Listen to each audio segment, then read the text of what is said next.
বিশ্বায়নের এই যুগে নিজেদেরকে ব্যাংকিং সংক্রান্ত সব ধরনের জ্ঞান আহরণের মাধ্যমে সমৃদ্ধ করে তুলতে পূবালী ব্যাংক পিএলসির নতুন নিয়োগপ্রাপ্ত জুনিয়র প্রবেশনারি অফিসারদের জন্য মানব সম্পদ বিভাগ কর্তৃক 5 দিনব্যাপী ওরিয়েন্টেশন প্রোগ্রামের আয়োজন করা হয় প্রধান কার্যালয়ের অডিটোরিয়ামে। পুরোটা থাকছে রিপোর্টে।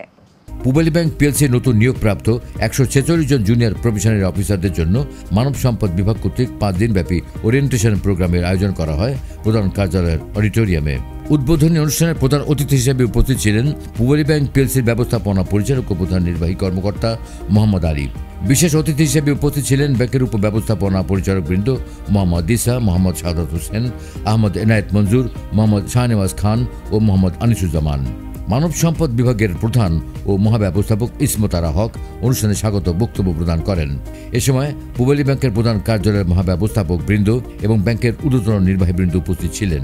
প্রধান অতিথির বক্তব্যে ব্যবস্থাপনা পরিচালক মোহাম্মদ আলী নবীনদের নিষ্ঠা ও সততার সঙ্গে কাজ করার আহ্বান জানান। তিনি বলেন, বর্তমান বিশ্বায়নের যুগে নিজেদেরকে ব্যাংকিং সংক্রান্ত সব ধরনের জ্ঞান আহরণের মাধ্যমে সমৃদ্ধ করে তুলতে হবে। তিনি আরও বলেন, বাংলাদেশ ব্যাংক ও নিয়ন্ত্রণকারী প্রতিষ্ঠানের নিয়ম নীতি মেনে চলার মাধ্যমে নিজেকে দক্ষ ব্যাংকার হিসেবে সুপ্রতিষ্ঠিত করা সম্ভব। পূবালী ব্যাংক সবসময় এই দিকটায় বিশেষ দৃষ্টি দিয়ে থাকে। ব্যবস্থাপনা পরিচালক নতুন নিয়োগপ্রাপ্ত কর্মকর্তাদের দৃঢ় সংকল্প, একাগ্রতা, আন্তরিকতা এবং পেশাদারিত্ব দিয়ে গ্রাহকদের সেবাদানের আহ্বান জানান।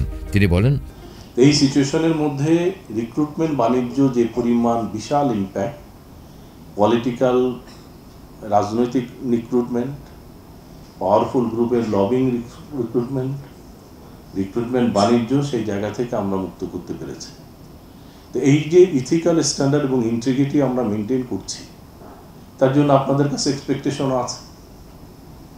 এক্সপেকটেশন হচ্ছে কি, ইন রিটার্ন আপনারা এই স্ট্যান্ডার্ডটা ধরে রাখবেন। আপনারা যখন কাজ করবেন মনে রাখবেন যে আপনারা মেধা এবং মননের এবং যোগ্যতায় আপনারা এসছেন।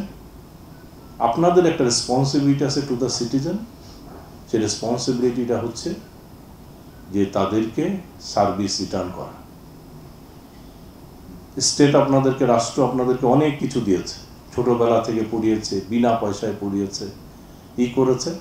সার্ভিসের মধ্যে এই মাইন্ডসেটটা আপনাদের নিয়ে আসতে হবে যে আপনারা এখন দেওয়ার সময় রাষ্ট্রকে, অতএব দেশকে সেইভাবে আপনারা